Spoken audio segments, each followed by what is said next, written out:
जिज्ञासु मित्रों, बहुत बहुत अभिनंदन है। स्वागत है आप सभी का दिव्य सृजन में। प्रत्येक दिवस की भांति आज फिर हम यहाँ पर यह लाइव चर्चा का कार्यक्रम शुरू कर रहे हैं। आज के इस लाइव चर्चा का जो विषय है वह विषय आत्मा का ज्ञान नहीं होता, आत्मा की प्राप्ति नहीं होती, आत्मा का स्वरूप क्या है। त्रिपुरा रहस्य से यह विषय लिया गया है। जी हाँ, त्रिपुरा रहस्य के अष्टम और नवम अध्याय, सप्तम अध्याय तक हमने चर्चा की थी पिछले व्याख्यान में, और आज की चर्चा मुख्य रूप से नवम अध्याय पर है, क्योंकि नवम अध्याय त्रिपुरा रहस्य में यह चर्चा किसके बीच चल रही है। यह संवादात्मक ग्रंथ है और जो चर्चा चल रही है किसके बीच चल रही है। पहली यह चर्चा है भगवान दत्तात्रेय और भगवान परशुराम के बीच। भगवान दत्तात्रेय और भगवान परशुराम के बीच, यहां पर दत्तात्रेय जी गुरु हैं, परशुराम जी यहां पर शिष्य हैं। दूसरी ओर ये चर्चा चल रही है राजा हेमचूड़ और उनकी रानी, सबसे प्रिय रानी, छोटी रानी हेमलता के बीच। लेकिन यहां पर हेमचूड़ और हेमलता में रानी गुरु के पद पर है। हेमलता अपने पति को सारी बातें सिखा रही है और बड़ी चतुराई से बता रही है, निरहंकार होके बता रही है, जिससे कि राजा को तनिक भी खेद नहीं है, तनिक भी बुरा नहीं लग रहा, किसी प्रकार का दुख नहीं उनको। और वो अपने संशयों का निवारण अपने पत्नी से ही करते हैं।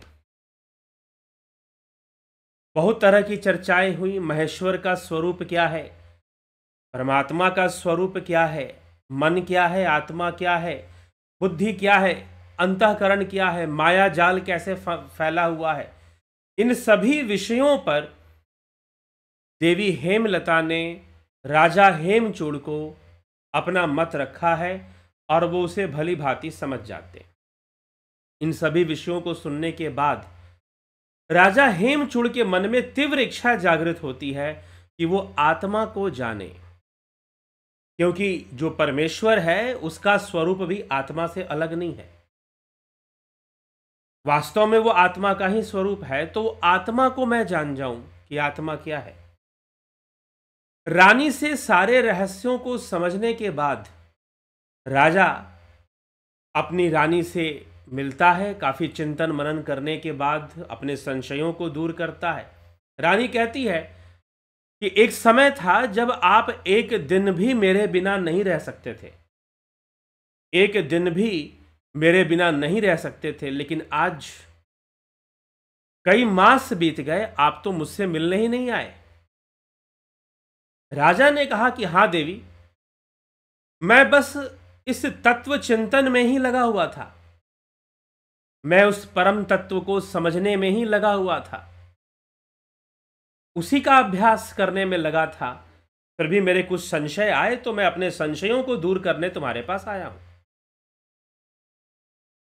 कुछ संशय थे माया से, मन से, बुद्धि से संबंधित, उन संशयों को रानी ने दूर कर दिया।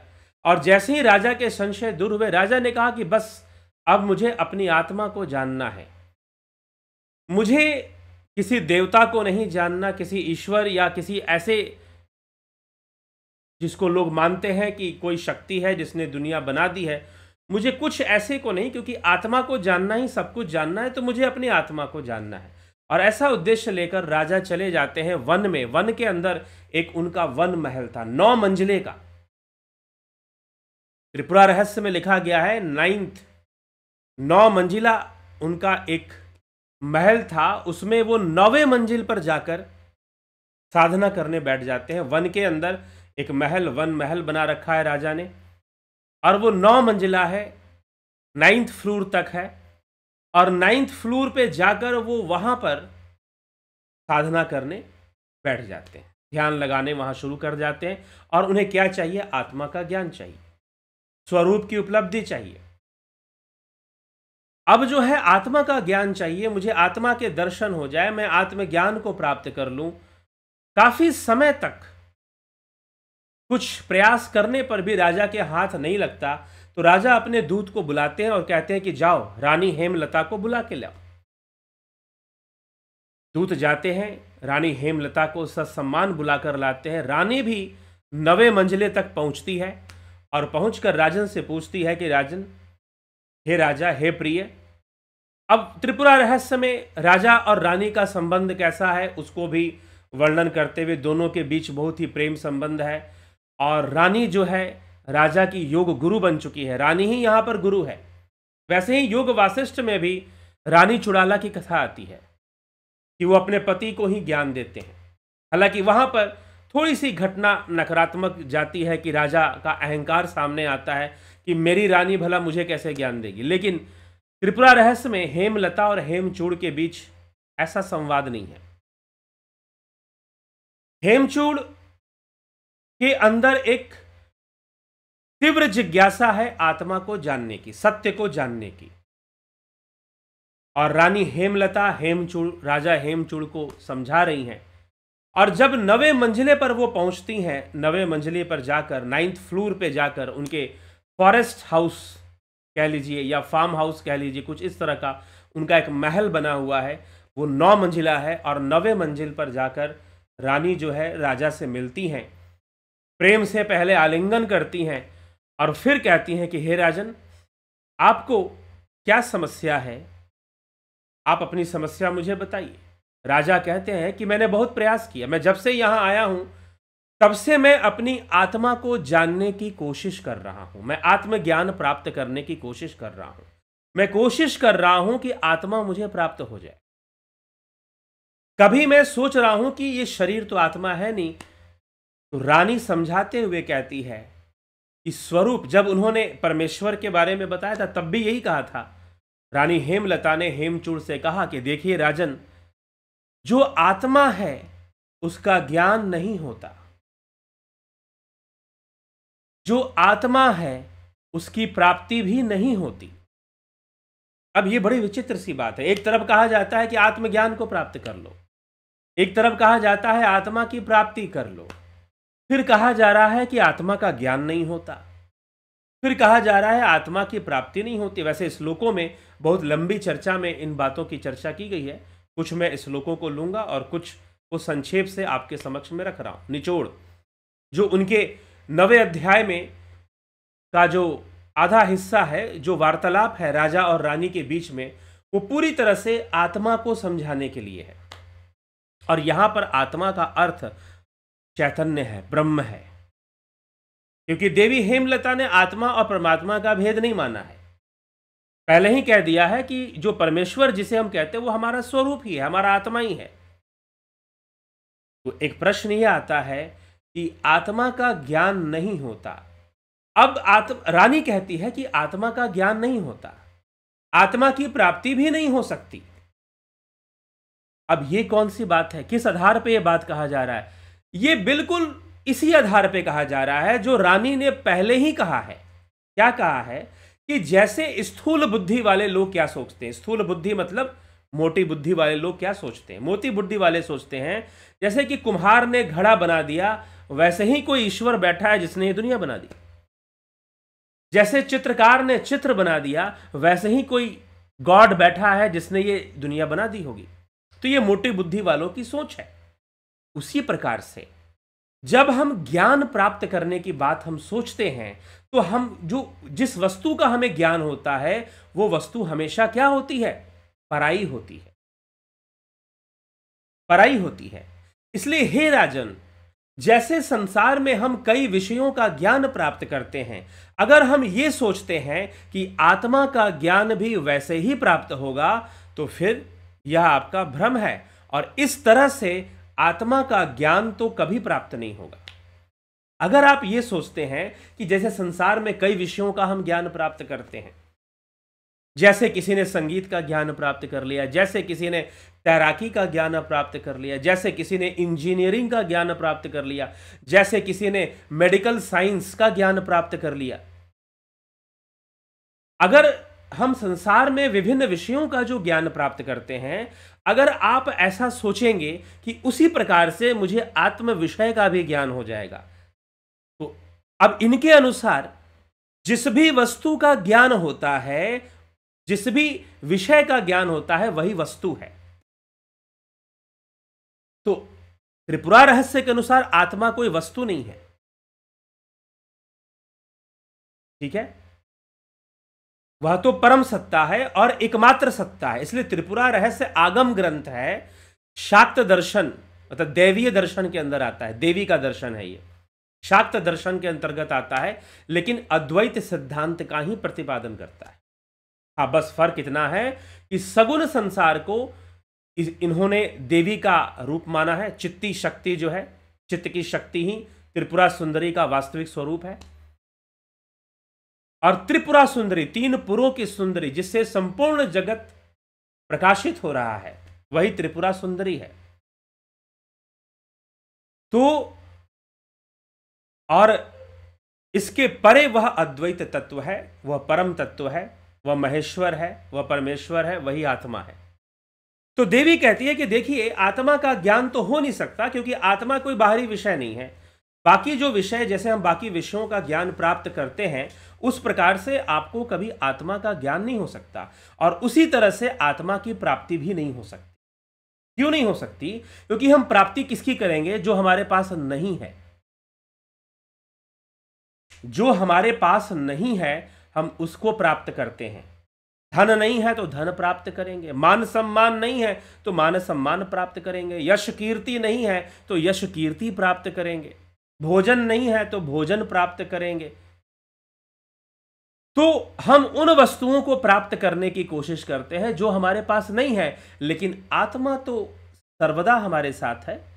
आत्मा तो ऐसी वस्तु है जिसको खोया नहीं जा सकता, जिसका साथ कभी छूट नहीं सकता। बचपन चले जाएगी, जवानी चली जाएगी, बुढ़ापा चला जाएगा, शरीर चला जाएगा, लेकिन आत्मा तो सर्वदा है। और आत्मा हमारा स्वरूप है, हम ही तो आत्मा है, लेकिन हम उसे कैसे खो सकते हैं? तो उसकी प्राप्ति करने का कोई मतलब नहीं, वो तो प्राप्य है, वो तो हमें प्राप्त है। उसकी प्राप्ति और ना प्राप्ति का कोई प्रश्न ही नहीं बनता। उसकी प्राप्ति, आत्मा की प्राप्ति और आत्मा की न प्राप्ति का कोई प्रश्न नहीं बनता, क्योंकि प्राप्ति तो उन विषयों का होता है जो प्राप्त नहीं है। ज्ञान तो उन विषयों का होता है जिसका ज्ञान नहीं है। तो अब स्थूल बुद्धि से अगर हम सोचेंगे तो आत्मा का ज्ञान होगा या आत्मा की प्राप्ति होगी, तो ऐसा प्रतीत होता है कि जैसे आत्मा कोई पराई वस्तु है। ऐसा प्रतीत होता है जैसे कि आत्मा कोई पराई वस्तु है। तो आत्मा पराई वस्तु तो है नहीं, तो फिर कैसे उसकी प्राप्ति होगी और कैसे उसका ज्ञान होगा? तो आत्मा का ज्ञान होने का अर्थ क्या है? इसीलिए शिव सूत्र में प्रथम सूत्र क्या है? ज्ञानम बंध, ज्ञान ही बंधन है, ज्ञान ही बंधन है। इसलिए हे राजन, आत्मा की अवस्था बनती है, उसकी अवस्था का ज्ञान होता है हमें। इसीलिए महर्षि पतंजलि ने योग सूत्र में लिखा है, तदद्रष्टु स्वरूपे अवस्था नाम। योग के माध्यम से स्वरूप की अवस्था प्राप्त होती है, और जब स्वरूप की अवस्था प्राप्त होगी तो स्वरूप का ज्ञान होगा। किसी पराई वस्तु की तरह नहीं होगा, ये ध्यान रखिए। तो स्वरूप की अवस्था कैसे बनेगी? अब देवी पहले यह स्पष्ट कर देती हैं, राजा को यह स्पष्ट कर देती हैं कि देखिए राजन, आत्मा का ज्ञान नहीं होता और आत्मा की प्राप्ति नहीं होती। अब यह जो बात कही गई है, आत्मा का ज्ञान नहीं होता, आत्मा की प्राप्ति नहीं होती, यह स्थूल बुद्धि के आधार पर जिन विषयों को हम ज्ञान कहते हैं और जिन विषयों को हम प्राप्त करना कहते हैं, उसके अनुसार आत्मा का ज्ञान संभव नहीं है, आत्मा की प्राप्ति संभव नहीं, होता ही नहीं है, और इसकी आवश्यकता भी नहीं है। अब आत्मा को क्या प्राप्त करेंगे? ठीक है, वो तो खोया नहीं जा सकता। जितनी भी वस्तुएं खोई जा सकती हैं, जो हमसे छूट सकती हैं, हमारा बचपन, हमारी जवानी, हमारा बुढ़ापा, हमारा शरीर, हमारे रिश्ते नाते, यह संसार, ये सारी वस्तुएं हमसे छूट सकती हैं और छूटती हैं। जो वस्तुएं छूट सकती हैं वो आत्मा नहीं हो सकती, हमारा मन, हमारा बुद्ध। इसीलिए तो अब निर्वाण अष्टकम में आदि गुरु शंकराचार्य ने क्या कहा, मनोबुद्धि अहंकार चित्तानि नाहम शिवोहम शिवोहम शिवोहम शिवोहम, न श्रोत्रे न जिह्वे न च घ्राण नेत्रे शिवोहम शिवोहम शिवोहम शिवोहम। ना मैं मन हूं, ना मैं बुद्धि हूं, ना मैं चित्त हूं, ना मैं अहंकार हूं। जहां पर अंतःकरण की शून्यता आ जाए, जिस अवस्था में अंतःकरण की शून्यता आ जाए। अब देवी एक और बात खंडन करती हैं कि कुछ लोग कुछ ध्यान करके दो तीन बातों को, हालांकि मैंने टाइटल में हर बात नहीं ली है, बहुत बड़ी बड़ी बातों को यहाँ पर, बड़े बड़े रहस्यों को देवी ने यहाँ पर खोला है। देवी हेमलता हेमचूड़ को समझाती हैं और वही बात, वही सुंदर प्रसंग जो है भगवान दत्तात्रेय भगवान परशुराम को सुना रहे हैं। अब दोनों ही भगवान थे, जी हाँ, भगों से संपन्न थे तो दोनों ही भगवान हैं। दत्तात्रेय भी भगवान है और परशुराम भी भगवान है, क्योंकि भगों से संपन्न है दोनों। जो भगों से संपन्न होता है वही तो भगवान होता है। तो भगवान दत्तात्रेय समझा रहे हैं और इधर हेमलता अपने पति हेमचूड़ को बड़े प्रेम से समझा रही है। अब भगवान दत्तात्रेय ने बड़ा ही सुंदर प्रसंग लिया है हेमलता और हेमचूड़ का, क्योंकि दोनों के दोनों पति पत्नी है और दोनों का विवाह हुआ है, दोनों के बीच में एक पति पत्नी का भी संबंध बना हुआ है और अब एक गुरु शिष्य का भी संबंध बन रहा है। यहां पर रानी गुरु है और राजा शिष्य है, और दोनों पति पत्नी भी हैं। दोनों ने सांसारिक भोग के संपूर्ण सुखों को भी भोगा है साथ में रहते हुए, जो पति पत्नी या प्रेमी प्रेमिका भोगते हैं। दोनों का गंधर्व विवाह भी हुआ है, प्रेम विवाह हुआ। पहले राजा ने ऋषि कन्या हेमलता को देखा, दोनों के बीच में प्रेम हुआ, फिर ऋषि के माध्यम से, व्याघ्रपाद ऋषि के माध्यम से उनका विवाह हुआ। इस प्रकार के विवाह को श्रेष्ठ बताया गया है। इस प्रकार के विवाह को, गंधर्व विवाह की बात यहां पर नहीं हो रही है। अगर आप हठ रत्नावली पढ़ेंगे तो वहां पर भी इस तरह के संबंध को श्रेष्ठ बताया गया है कि अगर एक योगी पुरुष विवाह करता है तो वो किसी ऐसी कन्या से करे, ऐसे स्त्री से करे जो योगिनी हो, अर्थात योग मार्गी हो, मोक्ष मार्गी वो भी हो, आत्मज्ञान के मार्ग पर वो भी हो। अगर ऐसे लोग विवाह करते हैं तो निश्चय ही ऐसे जो संबंध होते हैं वो अति ही श्रेष्ठ होते हैं, और वो निश्चय ही, क्योंकि वो संपूर्ण रहस्य को जानने वाले लोग होते हैं। और राजा हेमलता और हेमचूड़ के बीच कुछ ऐसा ही संबंध है। इसीलिए हेमचूड़ के लिए जो अत्यंत दुर्लभ है, राजा हेमचूड़ के लिए अत्यंत दुर्लभ क्या है, गोस्वामी तुलसीदास जी ने सबसे ज्यादा दुर्लभ किसे बताया है, तो आत्मज्ञान को सबसे ज्यादा दुर्लभ बताया, और आत्मज्ञान देने वाले गुरु को भी दुर्लभ बताया है कि वह गुरु आत्मज्ञान, जो अब यहां पर एक और रहस्य का खुलासा देवी हेमलता करेंगे कि आत्मज्ञान कोई दे नहीं सकता, लेकिन तुलसीदास जी कहते हैं कि हाँ, जो गुरु आत्मज्ञान दे सकता है वो भी बड़ा, वो महापुरुष बहुत ही दुर्लभ होता है। आदि गुरु शंकराचार्य भी कहते हैं कि दुर्लभम त्रय में वे देवानुग्रह हेतुकम मनुष्यत्वम मुमुक्षुत्वम महापुरुष संश्रय। तीन चीजें अत्यंत दुर्लभ है। मनुष्यता, मनुष्य जीवन का मिलना, और मनुष्य जीवन मिलकर मनुष्यता मिल जाए, और मनुष्यता के बाद मुमुक्षता आ जाए कि व्यक्ति मोक्ष का कामी बने। मोक्ष का कामी कर मतलब मोक्ष की कामना उसके अंदर हो कि मुझे मुक्त होना है, मुझे स्वरूप को उपलब्ध करना है, स्वरूप में लीन होना है, स्वरूप की प्राप्ति करनी है, मुमुक्षता आ जाए, और फिर उसको एक हेल्प मिल जाए, महापुरुष संश्रया, किसी ऐसे महापुरुष का आश्रय मिल जाए। तो राजा हेमचूड़ बड़े भाग्यशाली हैं कि उनकी अपनी पत्नी ही वह महापुरुष है, और अब उन्होंने अपनी पत्नी को एक सिद्ध योगिनी के रूप में स्वीकार कर लिया है। अब राजा हेमचूड़ रानी के चरणों में झुक गए हैं। पहले तो उनके मन में भी अहंकार था कि अब ये मुझसे उम्र में भी छोटी है, ये मुझे क्या ज्ञान देगी, पहले थोड़ा सा था। हाँ, योग वासिष्ठ में जब रानी चुड़ाला की कथा पढ़ते तो वहां पर राजा का अहंकार कुछ ज्यादा था। यहां पर राजा को उतना उम्मीद नहीं था कि उनकी पत्नी कोई योगिनी है और योग सिद्ध स्त्री है, वो योग सिद्धि को प्राप्त कर चुकी है। इस लेवल तक हेमचूड़ को अंदाजा नहीं था, लेकिन अब उनको लग गया है कि उनकी पत्नी असाधारण है, साधारण नहीं है। और देवी हेमलता हेमचूड़ को ज्ञान देती हैं। देवी हेमलता उम्र में भी छोटी हैं, लेकिन जब वो योग ज्ञान की चर्चा करती हैं तो हेमचूड़ के सारे प्रश्नों का उत्तर बड़ी शालीनता से, हेमचूड़ को सम्मान देते हुए, बड़े अच्छे ढंग से, तर्कपूर्ण ढंग से सब कुछ स्पष्ट कर देती हैं। ईश्वर को लेकर जो मन में भेदभाव था, वो सारी चीजों का निराकरण हो जाता है देवी हेमलता के माध्यम से। और अब हेमचूड़ एक ऐसी स्थान पर उनका मन पहुंच गया है कि मुझे अपने स्वरूप को प्राप्त होना है, मुझे आत्मा को प्राप्त होना है, मुझे आत्मज्ञान प्राप्त करना। आत्मज्ञान होने से ही तो ब्रह्म ज्ञान होगा।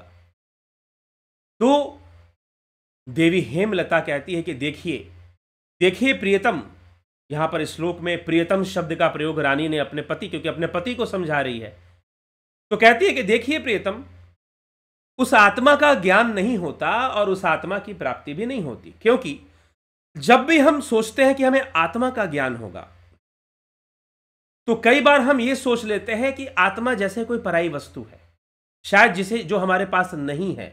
जब भी हम कहते हैं कि आत्मा की प्राप्ति होगी, मतलब आत्मा प्राप्ति तो उसकी होगी ना जो प्राप्त नहीं है, ज्ञान तो उसका होगा ना जो अज्ञेय है, जो हमसे अलग हो। कई बार कुछ लोग ऐसा समझते हैं कि भ्रुकुटी के मध्य में ज्योति दर्शन हो गया तो आत्मा का ज्ञान हो गया। इसका खंडन किया गया है। त्रिपुरा रहस्य में इस अवस्था का खंडन किया गया है। ज्योति दर्शन होने से, भ्रुकुटी के मध्य में ज्योति दर्शन होने से आत्मा का ज्ञान नहीं होता, क्योंकि वह ज्योति भी पराई हो जाती है उस समय।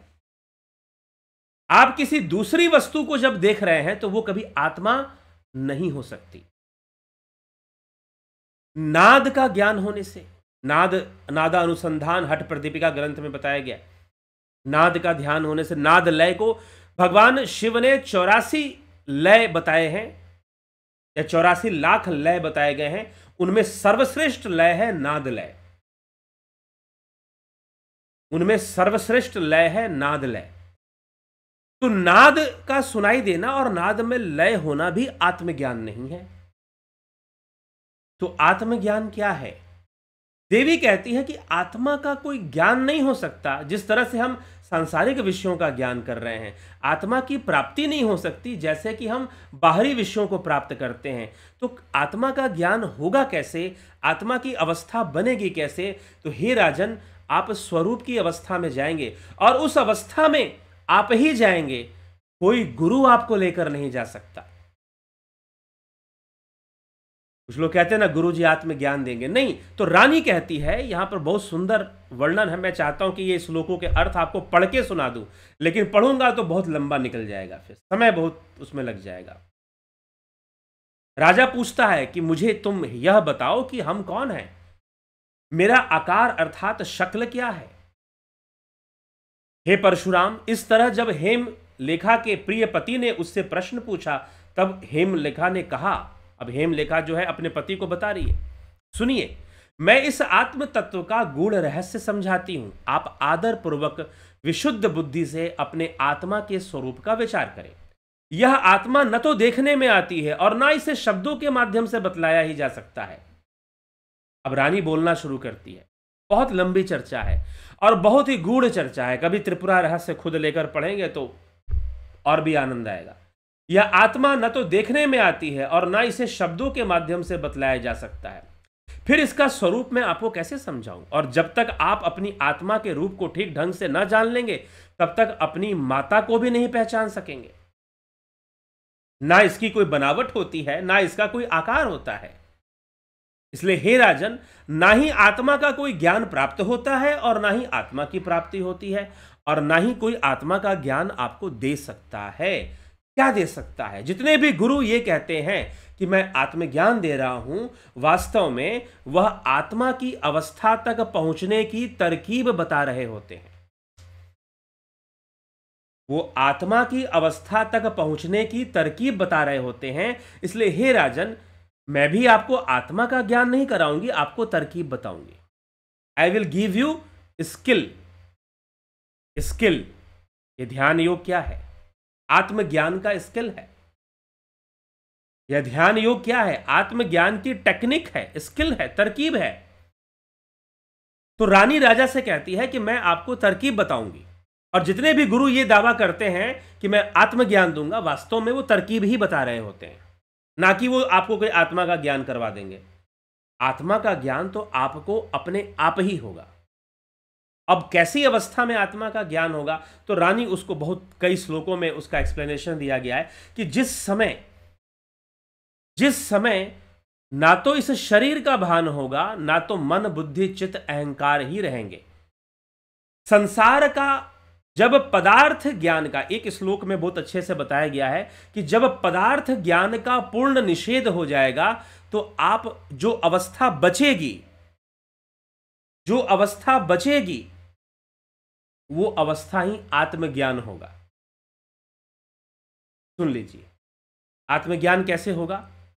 त्रिपुरा रहस्य में देवी हेमलेखा अपने पति हेमचूड़ को समझाते हुए कहती हैं कि जब पदार्थ ज्ञान का संपूर्ण निरोध हो जाएगा, पदार्थ ज्ञान जिसे हम इंद्रियों से ज्ञान, मटेरियल नॉलेज, इंग्लिश में बोले हम मटेरियल नॉलेज, जो है हम जो इंद्रियों से जो ज्ञान प्राप्त कर रहे हैं, सेंसरी वर्ल्ड का जो हम ज्ञान प्राप्त कर रहे हैं, जब पदार्थ ज्ञान का संपूर्ण निरोध हो जाएगा, तो पदार्थ ज्ञान का संपूर्ण निरोध कर देने पर जो अवस्था बनेगी या जो बचेगी, जो शेष बचेगा, वह आत्मा है। और वो जो अवस्था बनेगी, वो अवस्था ही आत्मा का ज्ञान है। उस अवस्था में तो आप हैं, लेकिन आप पदार्थ ज्ञान के कारण, माया के कारण, और माया और इंद्रियों के कारण उस पर आवरण पड़ गया है।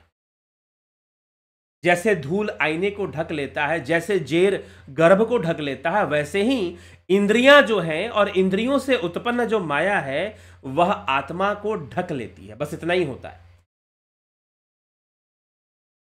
तो जब आप चित्त वृत्ति का निरोध कर देंगे, जब आप पदार्थ वृत्ति का निरोध कर देंगे, हे राजन, हठ योग के अभ्यास से, अब यहां पर रानी ने साफ साफ यहां श्लोक में लिख दिया है कि इसके लिए हठ योग का सहारा लेना चाहिए।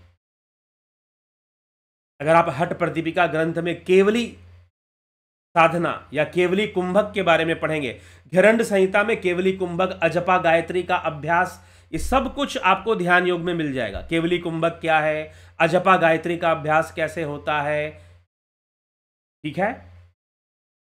ये सारा रहस्य आपको, प्रणव का रहस्य क्या है, ये सारा रहस्य ध्यान योग के कोर्स में बतला दिया जाता है। और केवली कुंभक कैसे लगाई जाती है, केवली कुंभक के बारे में हठ प्रदीपिका ग्रंथ में लिखा है, रेचक पूरक कुंभक, ये तीनों क्रिया नहीं होनी चाहिए। न श्वासों को लेना है, न श्वासों को छोड़ना है, और न ही श्वासों को बलपूर्वक रोकना है। ये तीनों काम जब नहीं होगा तो केवली कुंभक की स्थिति बनेगी। घरंड संहिता में भी केवली कुंभक की व्याख्या बड़े सुंदर ढंग से, अजपा गायत्री का वहां पर अभ्यास करने को बताया गया है। प्रणव का अभ्यास करते हुए आप केवली अवस्था को प्राप्त कर लेते हैं। तो देवी यहां पर, अब क्या है कि त्रिपुरा रहस्य में हठ योग की बहुत चर्चा नहीं है, तो देवी यहां पर राजा से कहते कि हठ योग का सहारा लेकर। अब हठ योग का अर्थ क्या है? कुछ लोग समझते हैं कि हठ योग मतलब जो है हठ करना, जबरदस्ती करना। नहीं, हठ का मतलब है ह और ठ, सूर्य नाड़ी और चंद्र नाड़ी, इन दोनों को एक साथ हठ बोलते हैं। इन दोनों को एक साथ हठ बोलते हैं, और इनको साधना, नाड़ियों को साधना और सुषुम्ना को जागृत करना। जब तक आप सूर्य नाड़ी और चंद्र नाड़ी के साथ खेलते हैं तो हठ योग होता है। लेकिन जब प्राणवायु का संचार सुषुम्ना में होता है तो राजयोग शुरू हो जाता है। हठ योग और राजयोग का तात्विक अंतर क्या है? बहुत बार हम ये सोचते हैं हठ योग मतलब कठिन प्रयास करना, खूब टेढ़े मेढ़े आसन कर लो तो हठ योग हो जाएगा। नहीं, हठ का अर्थ है चंद्र नाड़ी हमारी बाईं और दाहिनी वाली सूर्य नाड़ी, इसको हठ कहते हैं। इसे शिव और पार्वती भी कहते हैं। चंद्र नाड़ी सूर्य नाड़ी को, चंद्र नाड़ी को हम पार्वती मानते हैं और सूर्य नाड़ी को हम शिव मानते हैं, सदाशिव। जब तक आप चंद्र नाड़ी और सूर्य नाड़ी के साथ अभ्यास कर रहे हैं तो वो हठ योग का अभ्यास है। लेकिन जब प्राण वायु का संचार सुषुम्ना में होगा तो वहां से राजयोग शुरू हो जाएगा। हठ योग और राजयोग का यह अंतर समझ लीजिए। जब प्राण वायु का संचार सुषुम्ना में हो जाएगा तो राजयोग शुरू हो जाएगा, और प्राण वायु का संचार सुषुम्ना में होने से जब अच्छी तरह से होगा तो चंद्र और सूर्य का काम रुक जाता है। इससे चित्तवृत्ति का निरोध होता है, पदार्थ ज्ञान का निरोध हो जाता है। और ऐसा निरोध होने से जीव की जो स्थिति है वो स्वरूप में होने लग जाती है, अर्थात बाहरी जितना भी ज्ञान है जो बंधन का कारण है। इसलिए शिव सूत्र का प्रारंभ इस बात से होता है कि ज्ञानम बंधः, ज्ञान ही बंधन है। तो जो लोग ये कहते हैं और जो गुरु जी लोग कहते हैं कि हमारे गुरु जी ने तो ब्रह्म को दिखा दिया, ज्योति को दिखा दिया, यहीं पर ज्योति प्रकट हो गई, वह ज्योति ब्रह्म की अभिव्यक्ति है लेकिन वह स्वरूप नहीं है। वैसे तो यह संपूर्ण संसार ही ब्रह्म की अभिव्यक्ति है, मैनिफेस्टेशन ऑफ ब्रह्मन, विवर्त है ब्रह्म का, संपूर्ण संसार ही विवर्त है उसका, मैनिफेस्टेड है। तो अभिव्यक्ति का मतलब मैनिफेस्टेड होना। तो यहां भ्रिकुटी के मध्य जो ज्योति प्रकट हो रही है वो योग साधना में बहुत ही सूक्ष्म साधक है और बहुत तीव्रता से उसका ध्यान, ज्योति का ध्यान बहुत तीव्र गति से शून्य की ओर ले जाता है हमें। तो रानी समझाते हुए राजा को कहती है कि हे राजन, जब ये शरीर का भी ज्ञान न रहे, जब मन बुद्धि चित्त अंतःकरण की भी शून्यता आ जाए, वह भी ज्ञान न रहे, सब कुछ संपूर्ण ज्ञान का, संपूर्ण पदार्थ ज्ञान का निरोध हो जाने पर जो शेष अवस्था बचेगी, कौन सी अवस्था? शेष अवस्था बचेगी जहां पर शून्यता आ जाएगी, बस वही आत्मा है, वही आत्म स्थिति है, वही आत्म स्थिति है।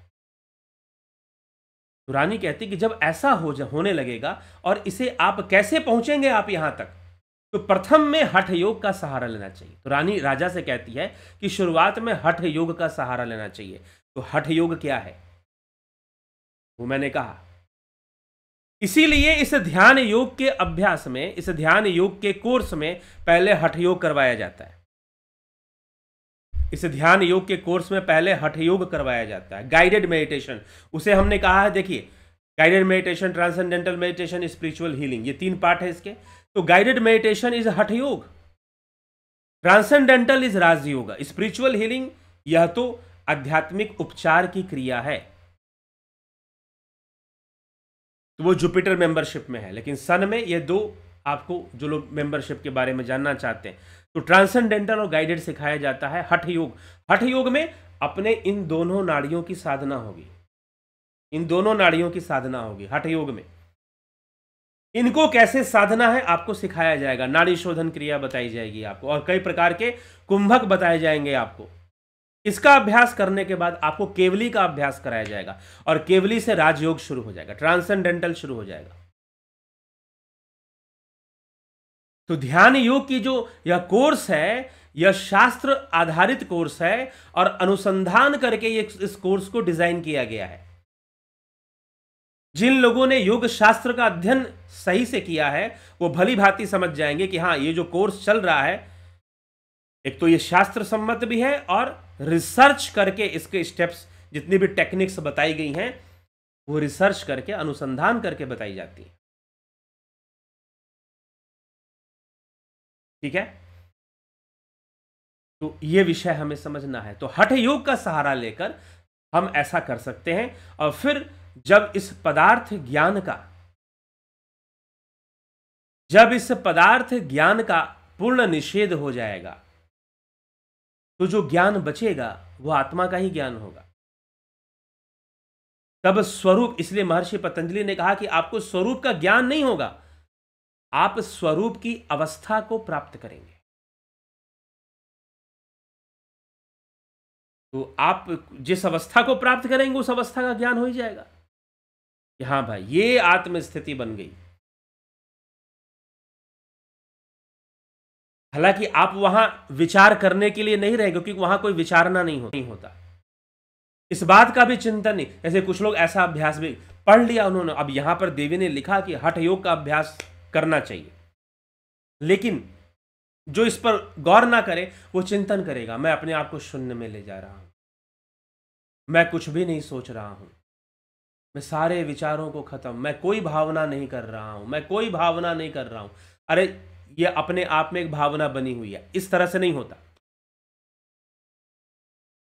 इस शून्यता का अगर आप वास्तव में अनुभव करना चाहते हैं तो हठ योग का सहारा लेते हुए जब आप करते हैं, और जब शून्यता आती है ना, ये श्वासें भी स्थिर हो जाती हैं।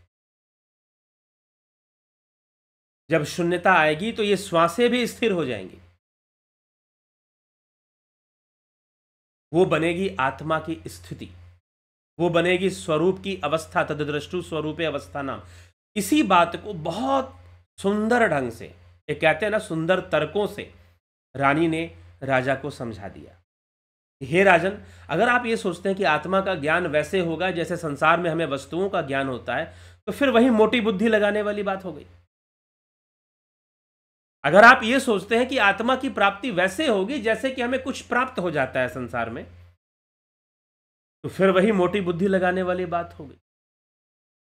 इससे बेहतर रानी ने समझा दिया कि आत्मा का ज्ञान नहीं होता, आत्मा की प्राप्ति नहीं होती, क्योंकि प्राप्ति तो उन वस्तुओं की होगी जो प्राप्त नहीं है। तो आत्मा की अवस्था बन जाएगी जब संपूर्ण पदार्थ ज्ञान का निरोध होगा, संपूर्ण चित्त वृत्ति का निरोध हो जाएगा। जो शेष बचेगा वह शून्य की अवस्था, डिसॉल्व, लय होता है। लय शब्द का प्रयोग क्यों? क्योंकि बिल्कुल ऐसा आपको अनुभव होता है जैसे कि आप डिसॉल्व हो रहे हैं। यह अनुभव का विषय है।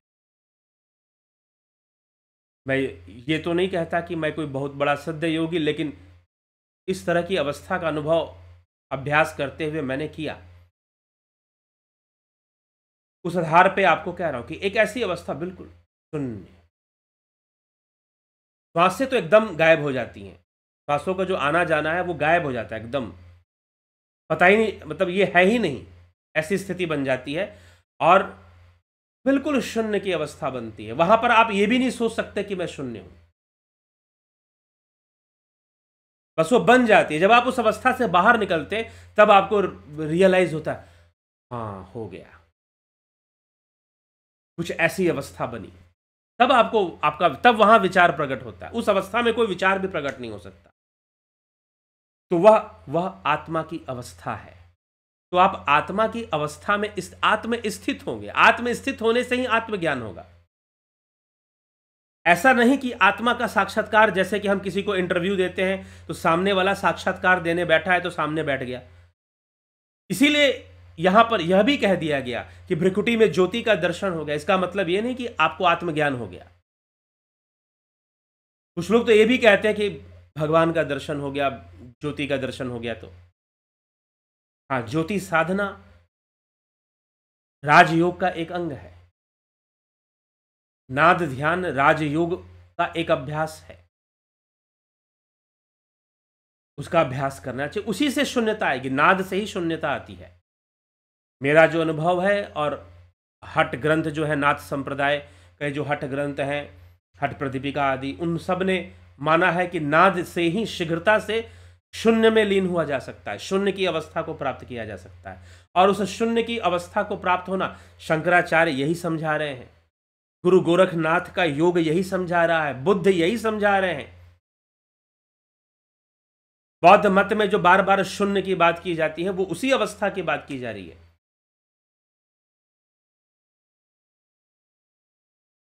बस अधूरे ज्ञान वाले, जिनको अधूरा ज्ञान है, जिनको इनकम्प्लीट नॉलेज है, वो कहते हैं अरे ये तो ऐसे बोलते हैं, वो तो वैसे बोलते हैं, वो तो ऐसे कहते हैं। लेकिन उसी अवस्था की ओर जाने की बात की जा रही है। और यहां पर रानी हेमलता भी कुछ ऐसे ही बातें राजा को समझा रही है। तो आत्मा का क्या ज्ञान होगा और आत्मा की भला क्या प्राप्ति होगी, बस उसकी अवस्था बनेगी, और उसकी अवस्था बनना ही आत्म स्थित होना, स्वरूप की अवस्था बन जाएगी।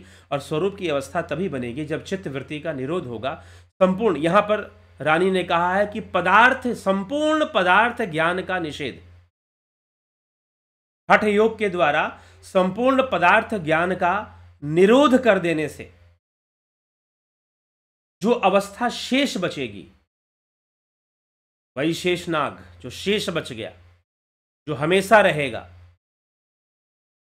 वो कभी खंडित नहीं होता, वो कभी अप्राप्य नहीं होता, उससे हम कभी अलग नहीं होते, हम उससे कभी अलग नहीं हो सकते। ना वो मुझसे दूर था, ना मैं उससे दूर था, नजर नहीं आता था, ये नजर का कसूर था।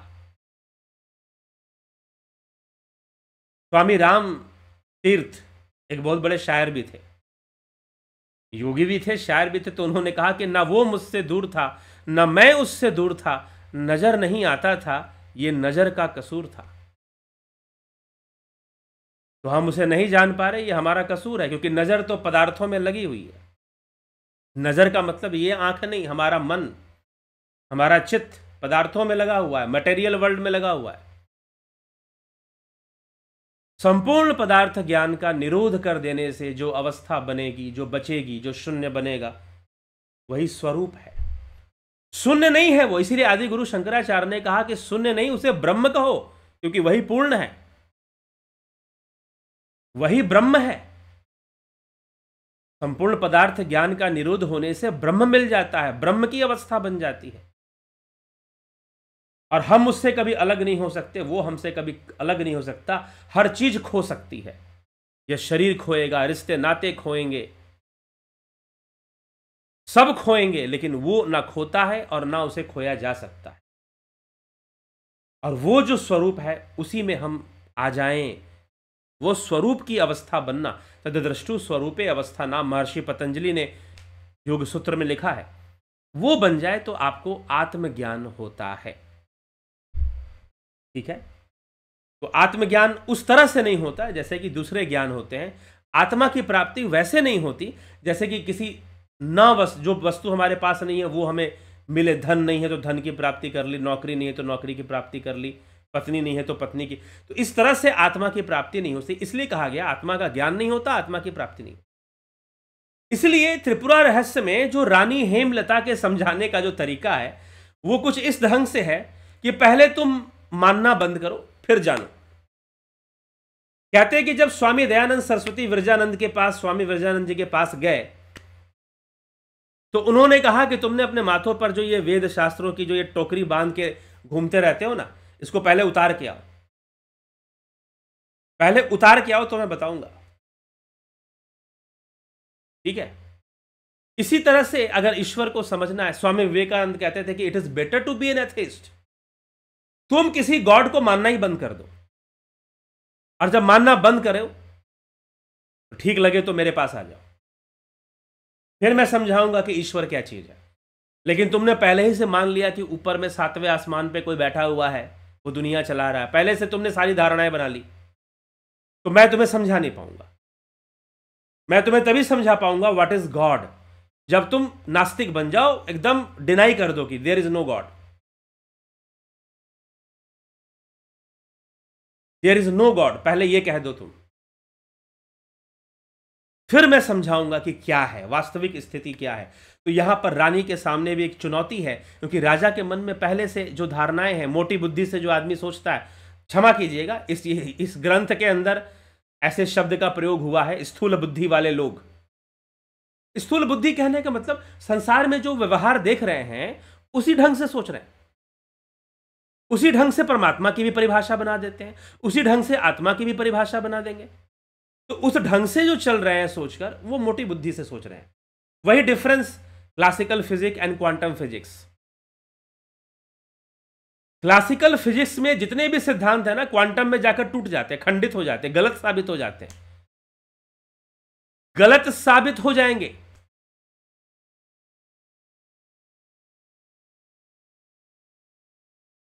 ठीक ना, क्वांटम फिजिक्स के ऊपर आपको ग्रेविटेशन लागू नहीं होगा। बहुत सारे लॉ, बहुत सारे सिद्धांत जो क्लासिकल फिजिक्स में काम करते हैं, क्वांटम फिजिक्स पे लागू नहीं होंगे। वैसे ही जब हम आत्मा की बात करते हैं, सूक्ष्म शरीर की बात करते हैं, पराविद्या की बात करते हैं, दो प्रकार की विद्या बताई है मुंडकोपनिषद में, पराविद्या अपराविद्या। तो अपराविद्या के अंदर अलग सिद्धांत लागू होते हैं। आप पराविद्या के बारे में वैसे ही सोचेंगे तो काम नहीं चलेगा। बस इतनी सी बात समझाने की कोशिश रानी ने यहां पर की है कि इसीलिए उन्होंने सीधा कहा कि आत्मा का ज्ञान नहीं होगा, आत्मा की प्राप्ति नहीं होगी। क्योंकि जब भी आप सोचोगे कि मुझे ज्ञान होगा तो आप उस वस्तु को पराया बना देते हो, और आत्मा कभी पराई हो नहीं सकती। जब भी आप सोचते हो कि मुझे कोई वस्तु प्राप्त होगी तो आप उसको पराया बना देते हो, आत्मा कभी पराई हो नहीं सकती। आत्मा तो हमेशा प्राप्त है, तो उसकी प्राप्ति हम क्या करेंगे?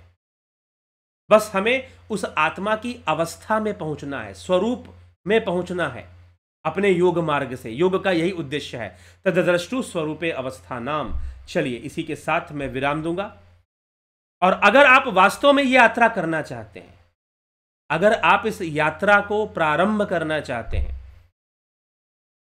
अगर आप इस यात्रा को प्रारंभ करना चाहते हैं तो ध्यान योग का कोर्स ज्वाइन कर लीजिए।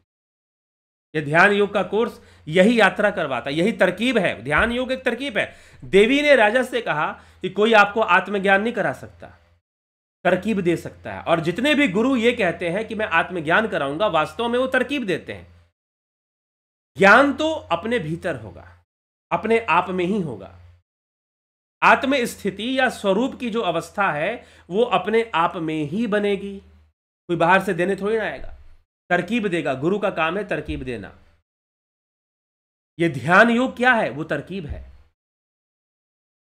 ध्यान योग वह तरकीब है। बस जुड़ जाइए। हठयोग है, ध्यान योग में भी हठयोग का अभ्यास है। जुड़ जाइए ध्यान योग से। 20 नवंबर से शुरू हो रहा है, विलंब मत कीजिए, ज्वाइन कर लीजिए, ठीक है? तभी जाकर उस अवस्था में पहुंचने की तरकीब आपको मिल जाएगी, तब ध्यान घटित होगा, समाधि होगी। चलिए, ध्यान अच्छे से हो उसके लिए शरीर का शुद्धिकरण भी जरूरी है। प्राकृतिक चिकित्सा में डिटॉक्सिफिकेशन होता है और शरीर स्वस्थ रहता है। ऐसी क्रियाओं को बताया जाता है कि आप घर में रहते हुए भी अगर उन क्रियाओं का अभ्यास करें तो आप अपने शरीर को बड़े बड़े बीमारियों से बचा सकते हैं, अपनी इम्यूनिटी पावर को बहुत कई गुना बढ़ा सकते हैं प्राकृतिक चिकित्सा के अभ्यास से। तो इसमें ऐसे अभ्यास बताए जा सकते हैं जो, हालांकि प्राकृतिक चिकित्सा के केंद्र होते हैं, अस्पताल भी होते हैं, तो वहां पर कुछ ऐसी क्रियाएं भी करवाई जाती हैं जो कि आप अपने से नहीं कर सकते, चिकित्सक के निगरानी में आप करेंगे। लेकिन इसमें, इस कोर्स में बस उतना बताया जाता है कि आप घर में रहते हुए भी प्राकृतिक चिकित्सा के बहुत सारे टेक्निक है। टोटल इसमें 29 वीडियोज हैं इस कोर्स में। प्राकृतिक चिकित्सा में आप शरीर को स्वस्थ रख सके और ध्यान लाभ। ध्यान अपने आप में एक चिकित्सा है, ध्यान योग भी एक चिकित्सा ही है अपने आप में, मानसिक और शारीरिक स्वास्थ्य के लिए, ठीक है? दर्शन का कोर्स कॉन्सेप्ट देता है, दार्शनिक कॉन्सेप्ट, फिलॉसफी के कॉन्सेप्ट्स देता है, ठीक है? इसे भी आप ज्वाइन कर सकते हैं। और किसी प्रकार की काउंसलिंग, लाइफ काउंसलिंग लेनी है, उसके लिए भी आप ज्वाइन कर सकते हैं। और अग्निमय बुद्ध, यह ग्रंथ है, इसके बारे में पहले भी मैं बता चुका हूं, आगे विस्तार से कभी और भी बताऊंगा आपको। तो यह जो ग्रंथ है यह उपलब्ध आपको हो जाएगी, लेकिन अगर आप इसको लेना चाहते हैं तो सीधा मुझी से लेना है आपको। फिलहाल आप मुझसे ही इसे सीधा प्राप्त करेंगे। यह ग्रंथ अकादमी नई दिल्ली से प्रकाशित है। अगर आप इसे, इसका शुल्क 350 रुपए है, 350 रुपीज, 350। अग्निमय बुद्ध ग्रंथ का मीमांसा दर्शन और बौद्ध दर्शन पर आधारित यह ग्रंथ है। इसका लाभ उठा सकते हैं। अगर आप प्राप्त करना चाहते हैं तो व्हाट्सएप नंबर पे संपर्क कर सकते हैं। इस नंबर पे आप संपर्क कर सारी जानकारियां प्राप्त कर सकते हैं।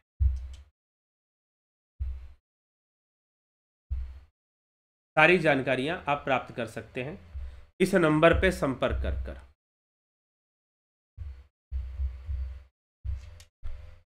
ठीक है?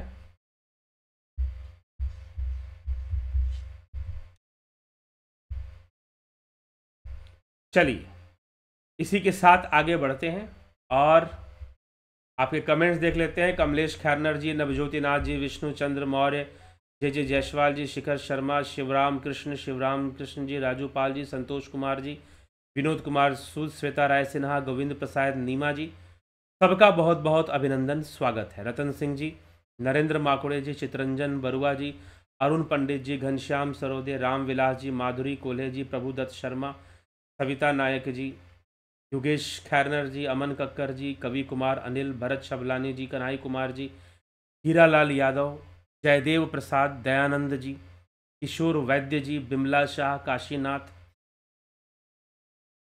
जी, गुरु जी प्रणाम, बहुत ज्ञानवर्धक जानकारी, Khim Sunar ji, DK ji, message deleted by Shweta, ठीक है जी, योगेंद्र पंडित जी, विशन कवि इंदोखा जी, किशोर वैद्य जी, कल आपने बताया था कि शरीर त्याग करने के जीव सूक्ष्म लोक में स्वप्नावस्था में रहता है, फिर पितृपक्ष में पितर स्वप्न में ही तर्पण या पिंड स्वीकार करते हैं क्या? जी, पितर क्या स्वीकार करते हैं? पितर आपके कर्म को स्वीकार करते हैं। पितरों के साथ संबंध क्या है? कर्म का संबंध है। और सूक्ष्म शरीर में भी कर्म होता है, स्थूल शरीर में भी कर्म होता है। तो मरने के बाद भी उनका जो अपने कुल के साथ जो कर्म संबंध है वो बना रहता है। और जब आप पितृपक्ष का दान करते हैं, पशु पक्षियों का दान करते हैं, और आप दान करना, लोगों को खिलाना पिलाना, कई तरह का दान किया जाता है श्राद्ध में, तो उसका जो पुण्य है वो पितर ग्रहण करते हैं। उसका जो पुण्य है वो पितर ग्रहण करते हैं। जी हाँ, इस बात को बहुत अच्छे से समझाया गया है, पुराणों में भी समझाया गया है। राजा सगर की कथा आती है, और राजा सगर के बाद राजा भगीरथ हुए। रघुकुल में राजा भगीरथ हुए, जिन्होंने गंगा जी को उतारा था अपनी तपस्या से, तो इन्होंने अपने पितरों को उतार दिया था। जो योगी हैं, जो साधना करते हैं, ध्यान योग का अभ्यास करते हैं, वो लोक संचार के लिए पितृपक्ष का दान करें, लेकिन अगर उनकी साधना बहुत परिपक्व है तो उन्हें किसी प्रकार का श्राद्ध करने की आवश्यकता नहीं पड़ती। उनके ध्यान योग के अभ्यास से ही उनके पूर्वजों का कल्याण होता है। हाँ, लेकिन जिस कुल में उन्होंने जन्म लिया है उस कुल के पूर्वजों के साथ कर्म संबंध है, इसमें कोई संशय नहीं है। इसलिए जब हम पितृपक्ष का दान करते हैं या श्राद्ध करते हैं हम, तो फिर वो उस पुण्य को ग्रहण करते हैं। महेश मकवाना जी, आत्मा में जीव है या जीव में आत्मा है?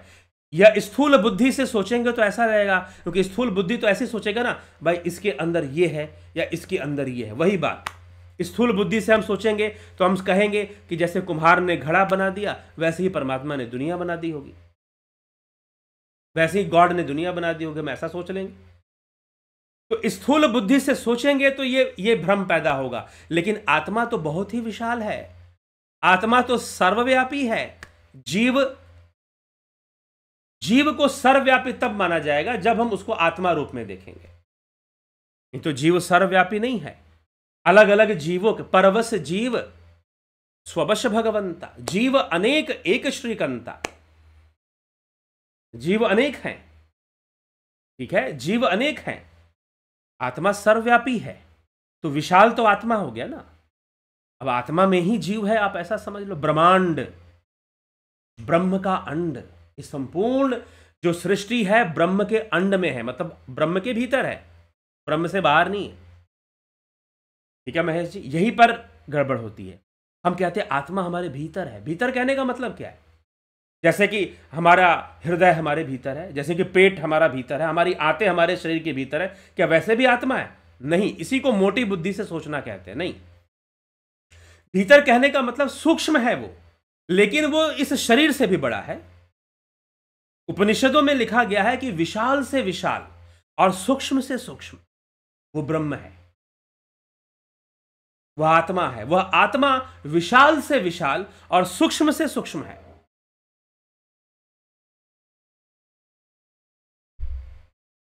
ठीक, आत्मा ये भ्रमित कर देता है। आत्मा को जान व्यक्ति संसार और उनके स्थूल तत्वों का ज्ञान प्राप्त करता है, उसी को वे आत्मसिद्धि समझता है। क्या ये योग साधना में बाधा है?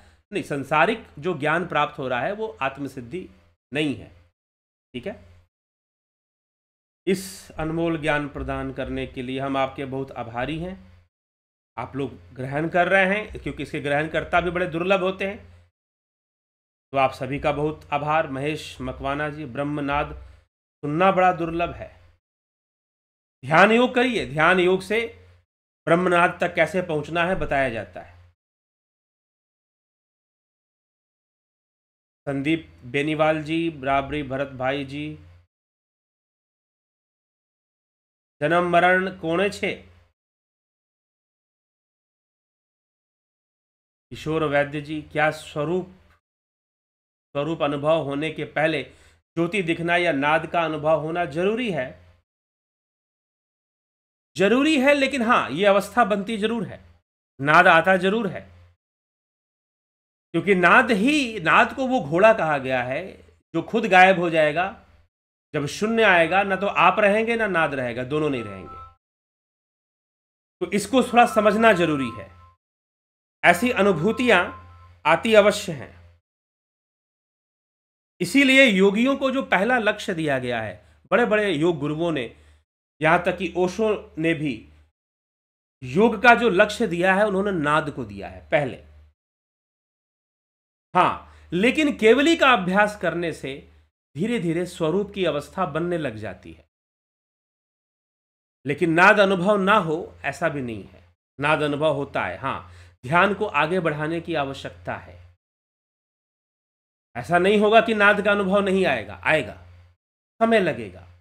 केवली का धीरे धीरे अभ्यास, केवली के अभ्यास के बहुत सारे लाभ हैं। ये हठयोग का विषय है। जो लोग योगा टीचर कोर्स कर रहे हैं उनको ये सब कई हठयोग की सारी जानकारी दी जाती है। कोशिश करेंगे हठयोग की गहराई पर या सूक्ष्मता पर भी कोई कोर्स बाद में आए। तो हालांकि जो ध्यान योग करते हैं उनको ही बताया जाता है। तो नाद योग जो है, नाद का आना स्वाभाविक है, ये आता है, ऐसा नहीं कि नहीं आता, ये सबको आता है। नहीं आ रहा है तो कुछ बाधाएं हैं, कुछ बाधाएं हैं, और अभ्यास रत रहने से नाद आने लगेगा। ठीक है, नाद आने लगेगा। तो अभी बाद में हम जो लोग ध्यान योग का कोर्स करते हैं उनकी भी साधना कभी कभी कराई जाती है। अभी काफ़ी दिन से अत्यधिक यात्रा और व्यस्तता होने के कारण नहीं हो पाई है, लेकिन जो ध्यान योग कर चुके हैं उनकी भी क्लास होगी, तो उसमें और इस बात को मैं स्पष्ट कर दूंगा कि नाद कैसे आता है। ठीक, क्या ध्यान योग के द्वारा डायरेक्ट स्वरूप अनुभव, डायरेक्ट मतलब कैसे? केवली तो प्रणव साधना तो करना पड़ेगा, प्रणव साधना होगा, केवली अवस्था बनेगी जहां पर ना ये श्वास आती है ना जाती है, वो अवस्था बनेगी, फिर जाकर वो शून्य की अवस्था बननी शुरू होगी। नाद आपके श्रवण में ना आए ये हो सकता है, लेकिन नाद प्रकट ही ना हो ऐसा नहीं हो सकता। क्योंकि नाद प्रकट कैसे होता है? प्राण वायु का सुषुम्ना में संचार होने से नाद प्रकट होता है। प्राण वायु का सुषुम्ना में संचार होने से नाद प्रकट होता है, और नाद सुनाई देने लगने से नाद योग शुरू हो जाता है। पहले तो ये सामान्य रूप से बस सुनाई देता है, सुनाई देता है, सुनाई देता है। कुछ लोग कहते हैं हमको सुनता है, लेकिन कुछ इसमें कोई फीलिंग नहीं होती है। लेकिन जो अभ्यास करते हैं धीरे धीरे उसमें लय भी शुरू हो जाएगा, फिर फीलिंग जुड़ जाएगी उसके साथ। और लय कैसा होगा? शून्यता का अनुभव, वैसा अनुभव जैसे कि आप बस रुक रहे हैं। लेकिन इस तरह का अनुभव प्रणव साधना से भी होना शुरू हो जाता है। जब श्वासें स्थिर हो जाती हैं उसमें भी ये अवस्था बननी शुरू हो जाती है। ठीक है, तो इस तरह से ऐसा होना। लेकिन नाद को ये मत कहिए कि नाद होगा ही नहीं, नाद तो आएगा।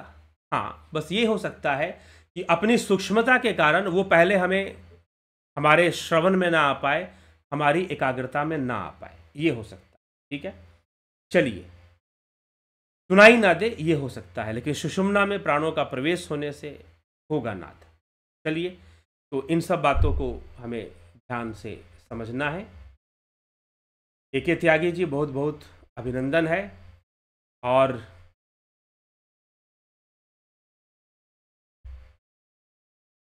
अभी हम विराम देंगे कार्यक्रम को, कल फिर मिलते हैं 9 PM लाइव चर्चा में। बहुत बहुत आभार आप सभी का। ओम तत्सत।